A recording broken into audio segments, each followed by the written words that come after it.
প্রয়াত হলেন চরিলামের প্রবীণ সাংবাদিক তথা বিশালগড় প্রেস ক্লাবের প্রাক্তন সভাপতি সাধন দেবনাথ।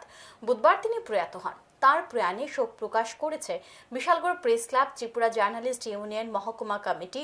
বেশ কয়েকদিন আগে শারীরিক অসুস্থতার কারণে জিবি হাসপাতালে ভর্তি করানো হয় সাধন দেবনাথকে।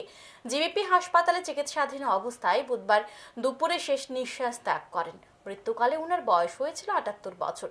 মৃত্যুর খবর পেয়ে প্রয়াত সাংবাদিকের বাড়িতে ছুটে যান বিশালগড় প্রেস ক্লাবের সভাপতি, সম্পাদক সহ অন্য সাংবাদিকরা। প্রয়াত প্রবীণ সাংবাদিককে ফুল দিয়ে শ্রদ্ধা জানান। প্রবীণ সাংবাদিকের মৃত্যুতে শোক প্রকাশ করেছে Bishalgarh press club, Tripura journalist union মহকুমা কমিটি। প্রয়াতের আত্মার চিরশান্তি কামনা ও পরিবার পরিজনদের প্রতি সমবেদনা জ্ঞাপন করা হয়।